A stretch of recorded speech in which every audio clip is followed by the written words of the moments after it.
좋은 아침입니다. 또 새 예배당에서 이렇게 영상으로 송출되는 첫 새벽 기도이기도 합니다. 오늘 새벽은 마가복음 15장 1절에서 15절 말씀 보도록 하겠습니다. 1절 새벽에 대제사장들이 즉시 장로들과 서기관들 곧 온 공회와 더불어 의논하고 예수를 결박하여 끌고 가서 빌라도에게 넘겨주니. 자, 이제 산헤드린에서 불법적인 재판을 받고 정죄를 받은 예수님은 즉시로 새벽에 로마 총독에게 이제 인계되었습니다.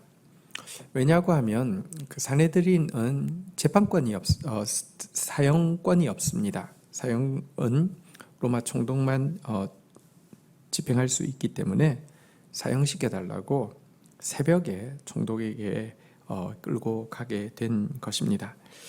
자, 그러자 이제 빌라도에 의한 신문이 시작되어지는데요. 2절입니다. 빌라도가 묻되 내가 유대인의 왕이냐? 예수께서 대답하여 이르시되 내 말이 옳도다 하시매. 빌라도는 예수님께 물었습니다. 네가 저들이 고발하는 유대인의 왕이냐? 이렇게 이야기했습니다. 이 말은 그렇다고 이야기할 경우에는 쿠데타의 주범이 되는 것이기 때문에 당연히 사형이 되게 됩니다. 그런데 예수님께서 이 질문에 대해서 내 말이 옳도다라고 대답하셨습니다. 이제 예수님은 두려움 없이 십자가의 길로 가기로 결정하셨기 때문입니다. 그렇다고 해서 이 말이 예수님께서 정치적 메시아 운동을 했던 것을 인정하는 그런 뜻은 아닙니다. 병행 본문에 보면 예수님께서는 그러나 당신의 나라가 이 세상에 속한 것이 아니라고 이야기하시고 하나님 나라를 세우기 위해서 당신이 하시는 일은 어떤 무력을 이용한 쿠데타가 아니라 진리를 선포하는 것임을 명확히 말씀하고 있기 때문에 그렇습니다. 자, 이어지는 3절 보겠습니다. 대제사장이 여러 가지로 고발하는지라. 4절 빌라도가 또 물어 이르되 아무 대답도 없느냐? 그들이 얼마나 많은 것으로 너를 고발하는가 보라 하되. 5절 예수께서 다시 아무 말씀으로도 대답하지 아니하시니 빌라도가 놀랍게 여기더라.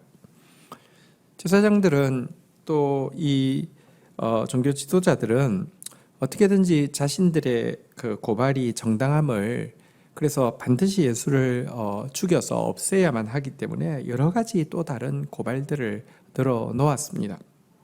그러나 예수님은 빌라도 개인에게 말씀하신 것 외에는 아무런 대답도 하지 않았습니다. 빌라도는 어떤 느낌이었을까요? 사실 총독이기 때문에 정세에 대해서 정확하게 알고 있습니다. 지금 예수가 어떤 분인지에 대해서도 그는 이미 많은 리포트를 받았을 것이고요. 제사장과 종교 지도자들이 예수를 죽이려고 하는 이유 역시 그들의 기득권을 지키기 위해서 그들의 시기심으로 인해서 죽이려고 한다는 것도 잘 알고 있었을 것입니다.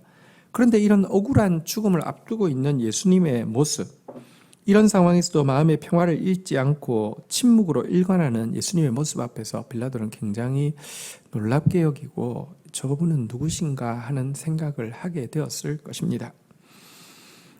성경에 보면요, 예수님이 내가 하는 일은 내 나라는 이 땅에 속한 것이 아니고 내가 그 나라를 위해서 하는 일은 진리를 선포하는 것이다 라고 말씀하시자 빌라도는 예수님께 물었죠. 진리가 무엇이냐?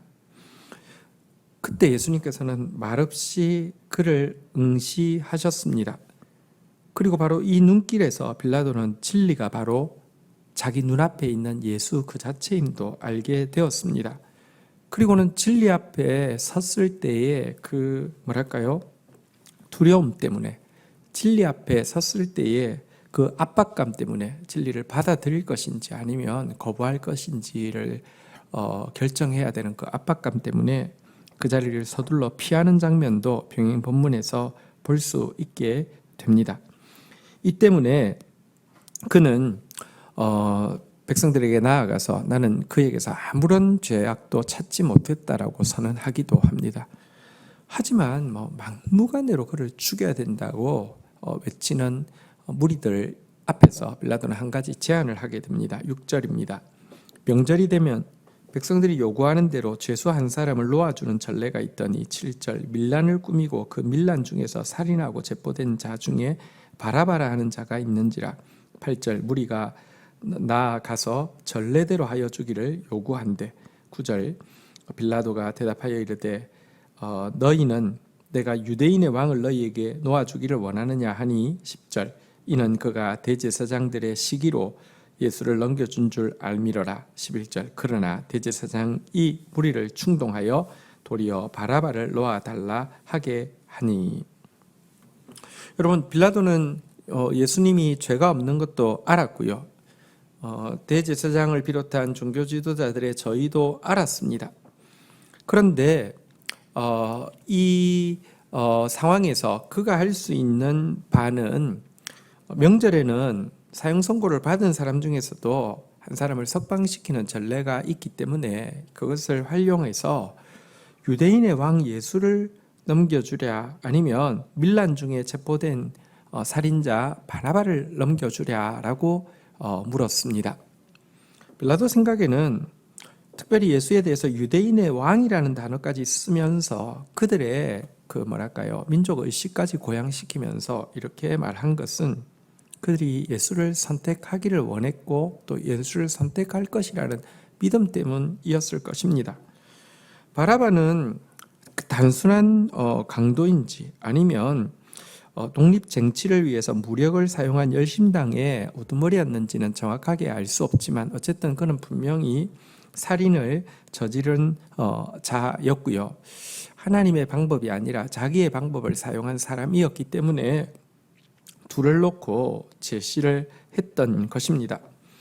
하지만 이스라엘 백성들은 이 대제사장들의 이제 충동에 의해서 바라바를 달라고 연호하고 예수를 십자가에 못 박아라고 요청을 하게 됩니다.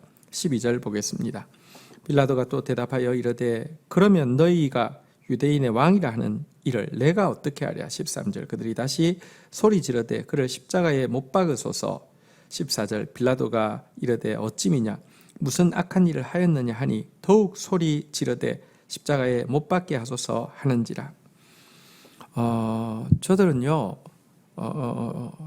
빌라도가 생각하는 것보다 훨씬 더 악했습니다. 그리고 예수는 십자가에 못 박으라고 외쳤습니다.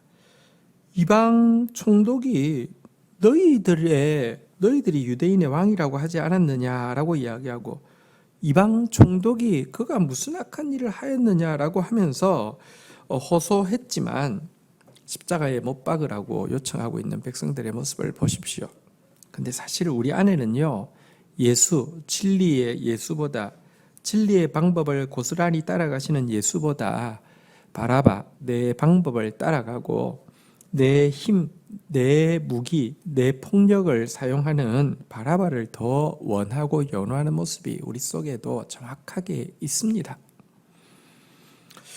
나는 바라바를 요구하고 있는 이스라엘 백성들, 예수는 죽이라고 외치고 있는 이스라엘 백성들의 모습이 없는지 살펴보아야 합니다. 이렇게 되자 결국 15절 빌라도가 무리에게 만족을 주고자 하여 바라바를 놓아주고 예수는 채찍질하고 십자가에 못 박히게 넘겨주니라.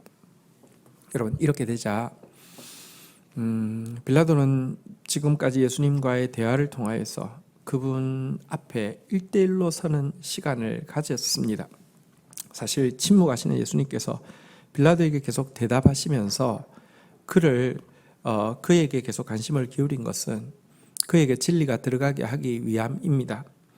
하지만 결국 그는 사람을 더 두려워했고 사람에게 만족을 주는 것을 더 원했기 때문에 이 예수를 십자가에 못 박는 최악의 재판에 면할 수 없는 책임을 지게 된 것을 보게 됩니다. 사람을 더 크게 여기고 사람을 두려워하는 사람은 올무에 걸리게 됩니다.